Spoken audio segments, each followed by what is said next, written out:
Hey guys, welcome to the another video of Life of Luna. So last shorts பார்த்துருந்தீங்கன்னா தெரிஞ்சிருக்கும் நாங்கள் ரொம்ப ஆட்டம் போட்டு ஆடிருப்போம்னு. அண்ட் நாங்கள் ஈஸியார்லேருந்து எங்கள் பிளேஸ் வரதுக்கு வந்து ஒரு 1.5 hours ஆகும். நாங்கள் வெளியே வந்தது ஒரு 11:30 ஆகிடுச்சு. சரி, எதுக்கு அவ்வளோ தூரம் போயிட்டு கேபெல்லாம் கிடைக்காது, பஸ்ஸில் வேறு போகணும் எதுக்குன்னு சொல்லிட்டு நாங்கள் வந்து என்னோடய இன்னொரு ஃப்ரெண்டு வீட்டில் ஸ்டே பண்ணலாம் நான் கால் பண்ணி கேட்டேன். அவளும் ஓகேன்னு சொல்லிட்டேன். அண்ட் இந்த ஃப்ரெண்ட்ஸ் கேர்ள்ஸ் எல்லாரையுமே நான் கூட்டிகிட்டு இங்கே வந்துட்டோம். ஸோ வந்து நைட்டு ரொம்ப டயர்டாக இருந்துச்சு. 2-3 சாங்ஸ் கேட்டு அப்படியே படுத்து தூங்கியாச்சு. காலைல எனக்கு குட்டியை லாகின் பண்ண வேண்டிய வேலை இருந்ததுனால அப்படியே லாகின் பண்ணிட்டு ஒரு சின்னதாக ஒரு காஃபி போட்டுக்கிட்டேன். அண்ட் எனக்கும் என் ஃப்ரெண்டுக்கும் காஃபி போட்டிருக்கோம். அண்டு இவளை பற்றி நான் சொல்லணும் அப்படின்னா, என்னோடய ஸ்கூல் ஃப்ரெண்ட். நான் 6th ஒரு ஸ்கூல் சேஞ்ச் ஆனேன். அதில் எனக்கு தெரிஞ்ச ஃப்ரெண்டு. 6th எனக்கு இவ்வளோ நல்லா தெரியும். நாங்கள் அப்போல்லாம் அவ்வளோவா பேசினதில்லை. டியூஷன் ஒன்றா போகும்போது தான் நாங்கள் பேசி அப்படியே பழக்க ஆரம்பித்தது. அப்புறம் காலேஜ் வேறு தான். பட் நாங்கள் வந்து எப்போயுமே டச்சில் இருப்போம். இப்போ வந்து நான் வந்து சென்னை வந்ததுனால அவ்வளோவா நாங்கள் மீட் பண்ண முடியல. இல்லாட்டி நாங்கள் ஏரியாவில் ஒன்றா தான் சுற்றிட்டு இருப்போம் அந்த மாதிரி. அண்ட் தென் வந்து லைட்டாக எங்கள் 2 பேருக்கு காஃபி போட்டு நான் குட்டியாக லாகின் பண்ண வேண்டிய வேலையும் நான் அப்படியே பார்த்துட்டு இருந்தேன். அப்படியே அந்த ஸ்விம்மிங் பூல் வியூவோடு அந்த ஹாலில் வர்றது அவ்வளோ சூப்பராக இருந்துச்சு. ஆக்சுவலாக இந்த கிச்சனில் சமைக்கிறத பற்றி நான் சொல்லி ஆகணும். எனக்கு யூஸ்வலாக வந்து மார்னிங் லைட் போடுறது வரை இந்த சன்லைட்டு வீட்டுக்கு வர்றதுன்னா அவ்வளோ சூப்பராக நேச்சுரல் லைட்டோடு இருக்கிறது எனக்கு ரொம்ப பிடிக்கும். அண்ட் இந்த வீடு அப்படி இருந்தது.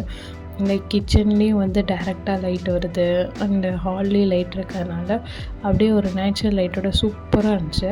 நைட்டு வந்து லைட்டு வியூவில் பார்க்குறத விட காலையில் சன்லைட்டோட நேச்சுரல் லைட்டு பார்க்குறது இன்னும் சூப்பராக இருந்துச்சு. அது இந்த வீடு வந்து ரொம்ப நல்லா இருந்தது. இது அவளோட வந்து ரிலேட்டிவ் வீடு. இவளோ டெம்பரவரியாக தான் ஸ்டே பண்ணியிருக்கா. அண்ட் நாங்களும் இந்த 1 day ஸ்டே பண்ணிக்கிட்டோம்.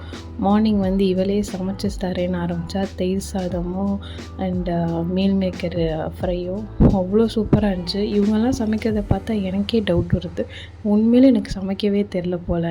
இவங்க எல்லோரும் ஏதோ ஒரு பொடி எடுத்து போடுறாங்க, அது அவ்வளோ சூப்பராக இருக்குது.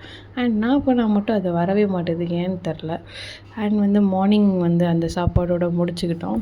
கொஞ்சம் குக்கரில் வச்சுட்டு கொஞ்சம் வடித்து சாப்பிட்டாச்சு. அண்ட் தென் வந்து நாங்கள் மேட் இன் கொரியா மூவி வந்து மார்னிங் பார்க்கலாமேன்னு சொல்லிட்டு ரேண்டமாக செலக்ட் பண்ணேன், யாருமே பார்க்கலன்னு சொல்லிட்டு. அது ஒரு நல்ல ஃபீல் குட் மூவி தான், நல்லா தான் இருந்துச்சு. ஒரு 2 hours வொர்த் வாட்சிங் தான். நீங்களும் பார்க்கலன்னா போய் பாருங்கள். அண்ட் லன்ச்சுக்கு என்ன சமைக்கலான்னு இவளே ஸ்டார்ட் பண்ணிட்டா. ஆப்வியஸ்லி சண்டே சிக்கன் இல்லாமல் எப்படி? ஸோ நாங்கள் சண்டே சிக்கனோட ஆரம்பித்தோம். ஜெப்டோவில் தக்காளி வெங்காயம் சிக்கன் மட்டும் ஆர்ட்ரு பண்ணிவிட்டு அப்படியே நாங்கள் செய்ய ஸ்டார்ட் பண்ணிட்டோம். இதுவும் அப்படி தான், ரேண்டமாக ஏதோ மசாலா எடுத்து ஊற வைக்கிறாங்க, மேக்னேட் பண்ணுறாங்க, அதை எடுத்து போடுறாங்க. எனக்கு வெஜ்ஜில் கொஞ்சம் சமைக்க வரும், நான்வெஜ் சுத்தமாக வராது. அதனால் இந்த மாதிரி வேலை நான் எதுவுமே பார்க்க மாட்டேன், அவங்களே பண்ணிவிடுவாங்க. நான் ஜஸ்ட்டு வீடியோ எடுக்கிறது, கட் பண்ணி கொடுக்குறது, இந்த வேலை தான். அண்ட் இந்த சிக்கன் கிரேவியும் அவ்வளோ சூப்பராக வந்துச்சு. அதுக்கும் நாங்கள் தயிர் சாதம் சிக்கன் கிரேவி வச்சு சிம்பிளாக சாப்பிட்டு அங்கேருந்து கிளம்பிட்டோம். இதுக்கு மேலே வீட்டில் இருந்தால் நல்லா இருக்காது. ஸோ வந்து சூப்பராக வந்து நல்லா கவனிச்சிக்கிட்டா. ஒரு 1 day மார்னிங் ஒரு சாப்பாடு போட்டு லஞ்சுக்கு ஒரு சாப்பாடு ப்ரிப்பேர் பண்ணி அழகாக கொடுத்துட்டா. எங்களுக்கும் நல்லா தூங்கி எழுந்துச்சி ரெஸ்ட் எடுத்து நாங்களும் வீட்டுக்கு கிளம்பிட்டோம். இதுதான் என்னோடய 2nd week ஆஃப். இப்படி தான் எனக்கு போச்சு 2nd day. And thanks for வாட்சிங். பாய்.